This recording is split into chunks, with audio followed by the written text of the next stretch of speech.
आमतौर पर जासूसी करने के लिए, राज उगलवाने के लिए, हनी ट्रैप के लिए या किसी को ब्लैकमेल करने के लिए सुंदर लड़कियां एक बेहतरीन हथियार के तौर पर इस्तेमाल की जाती हैं।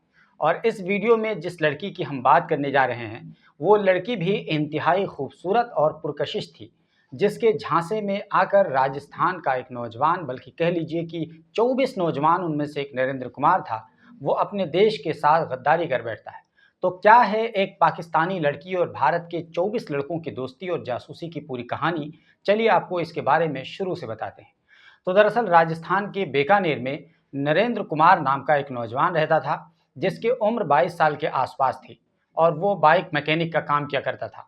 और नरेंद्र कुमार कोई ख़ास पढ़ा लिखा नहीं था और शक्ल सूरत के एतबार से भी कोई ख़ास नहीं था।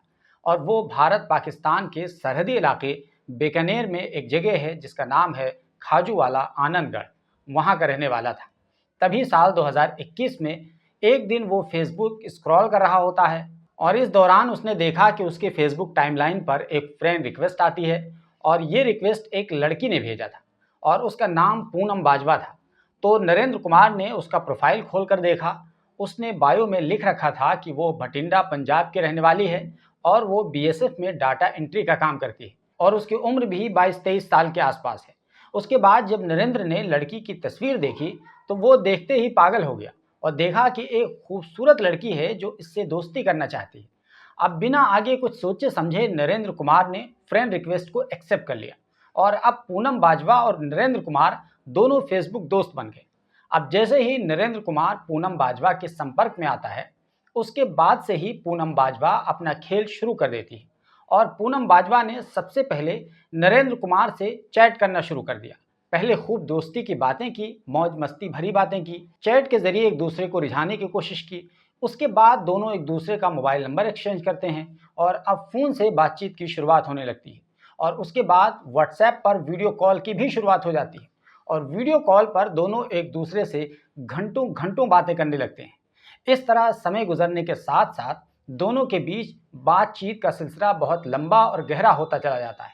उसके बाद दोनों एक दूसरे के बेहद करीब आ जाते हैं और इतने करीब आ जाते हैं कि जैसे दो जिस्म और एक जान हो।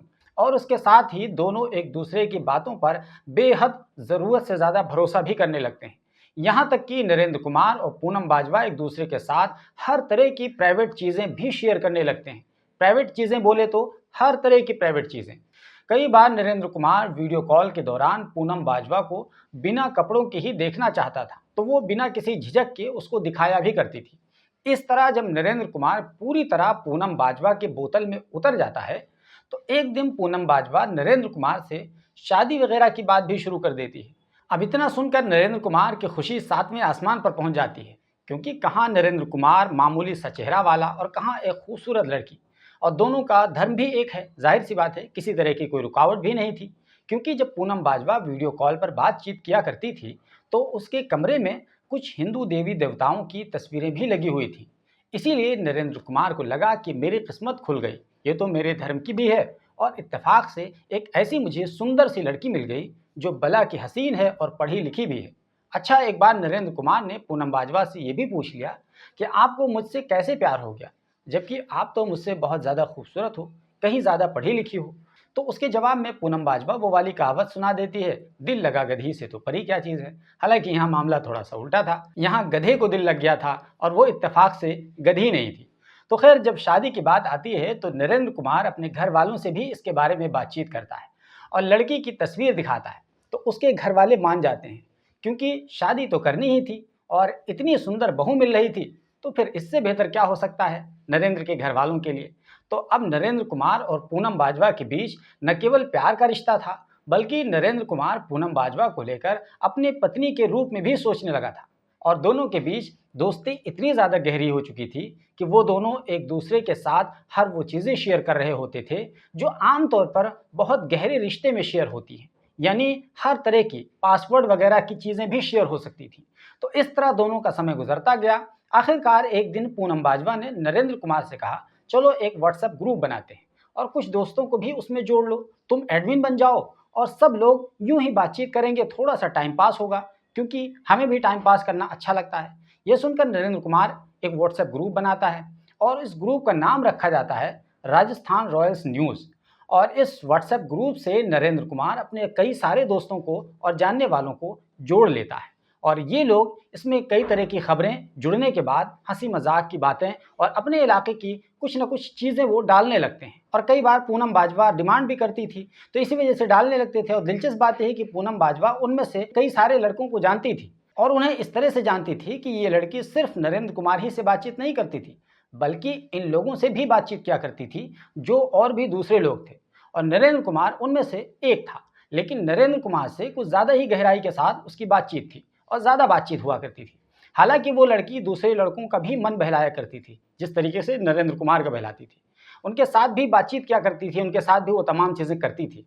और इस बातचीत के दौरान वो लड़की बहुत चालाकी के साथ बीकानेर के उस लोकेशन की जानकारी हासिल करती रहती थी, वहाँ के लोगों के बारे में, वहाँ कैसे लोग रहते हैं, कितने लोग रहते हैं, क्या क्या चीज़ें ख़ास हैं, कौन कौन सी चीज़ें अहम हैं, कौन सी जगह अहम है, यानी वो तमाम चीज़ें। और क्योंकि बीकानेर पाकिस्तान के बॉर्डर पर पड़ता है, तो इस एतबार से ये इलाका बहुत ज़्यादा सेंसिटिव हो जाता है, बहुत ज़्यादा संवेदनशील हो जाता है।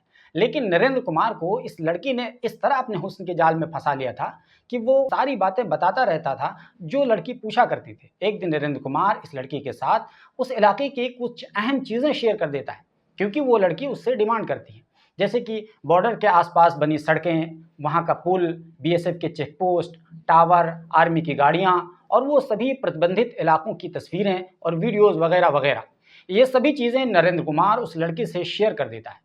नरेंद्र कुमार को लगता था कि ये फ़ौज से जुड़ी हुई लड़की है, इसीलिए वो इस तरह की जानकारी मांग रही होती है, तो इसलिए उसको दिया जा सकता है और इस पर उसको शक भी नहीं होता था। और इसके बदले में उसे एंटरटेनमेंट मिला करता था और बस इसी में वो मगन था। और इन दोनों के बीच दोस्ती का सिलसिला लगभग 2 साल चलता है, यानी साल 2021 से 2023 तक आ जाता है। तभी एक दिन अक्टूबर के महीने में इंटेलिजेंस की एक टीम नरेंद्र कुमार के घर पहुंच जाती है खाजूवाला में। और अब यहाँ पर देखकर नरेंद्र कुमार कुछ समझ में नहीं आता, वो सकमका जाता है कि पुलिस हमारे पास क्यों आ गई है। आखिरकार पुलिस नरेंद्र कुमार को अपनी हिरासत में ले लेती है और उससे पूछताछ की शुरुआत कर देती है। वो कहती है, तुम नरेंद्र कुमार हो? वो कहता है, हाँ मेरा नाम नरेंद्र कुमार है। तुम गाड़ी मैकेनिक हो? वो कहता है, हाँ मैं गाड़ी मैकेनिक हूँ। पूनम बाजवा तुम्हारी दोस्त है? वो कहता है, हाँ पूनम बाजवा मेरी दोस्त है। लेकिन ये सब कुछ आपको किसने बता दिया? आप लोग क्यों पूछ रहे हैं हमसे? ये तो हमारा प्राइवेट मामला है। तो पुलिस कहती है, बेटा तुम चलो अभी बताते हैं प्राइवेट मामला क्या होता है। तुम्हें पता है कि तुम क्या कर रहे थे? तुम पूरे देश की सुरक्षा को खतरे में डाल रहे थे, सिर्फ मनोरंजन के चक्कर में। आखिरकार पुलिस नरेंद्र कुमार को ये तमाम बातें कहकर अरेस्ट कर लेती है और जब थाने लेकर आती है, तब नरेंद्र कुमार को पता चलता है कि वो किस जाल में फंस चुका था। क्योंकि जो लड़की नरेंद्र कुमार को बोतल में उतार चुकी थी और उससे चैट कर रही थी, वो न तो पूनम बाजवा होती है, न ही वो भटिंडा की होती है, ना ही वो बीएसएफ में डाटा एंट्री का काम करती है, बल्कि वो तो पाकिस्तान की खुफिया एजेंसी की आईएसआई की एजेंट थी और वो अपना काम कर रही थी और काफ़ी हद तक वो अपना काम कर भी चुकी थी। आसान भाषा में कहें तो नरेंद्र कुमार हनी ट्रैप का शिकार हो चुका था और 2 साल तक कई तरह की खुफिया जानकारियां पाकिस्तानी लड़की से वो साझा करता रहा और उसने किया भी। और साल 2023 में वो अक्टूबर के महीने में गिरफ्तार होता है और अब तक वो जेल की हवा खा रहा है। और अब वो जेल में बैठकर सोच रहा होगा कि भाई हम तो बुरे ही फंस गए, अब हमारी शादी भी नहीं होगी, क्योंकि ऐसा ठप्पा लग गया है देश विरोधी गतिविधियों में शामिल होने का कि कोई हमें अपनी लड़की भी नहीं देगा। पूनम बाजवा को तो छोड़ दो, किसी साधारण सी लड़की से भी अब शादी नहीं हो पाएगी। और ऐसा लगता है कि 2 साल तक एक लड़की के साथ एंजॉय करने के चक्कर में पूरी ज़िंदगी बर्बाद कर बैठे, ऐसा सोच रहा होगा। और नरेंद्र कुमार ये भी सोच रहा होगा कि मेरी पूनम ऐसा कैसे कर सकती है। जी हाँ, मेरी पूनम ऐसा कैसे कर सकती है, वो तो मुझसे प्यार करती थी, वो भी सच्चा वाला प्यार करती थी। लेकिन अब पछतावे का होत जब चिड़िया चुग गई खेत।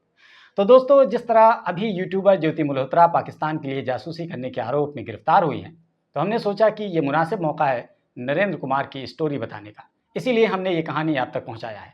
वैसे आपको ये कहानी कैसी लगी और नरेंद्र कुमार के बारे में आप क्या कुछ कहना चाहते हैं, अपनी राय कमेंट बॉक्स में ज़रूर लिखिए और ये वीडियो ज़्यादा से ज़्यादा लोगों तक शेयर कीजिए, ताकि लोगों को ये भी पता चल सके कि गद्दारी करने का अंजाम क्या हो सकता है।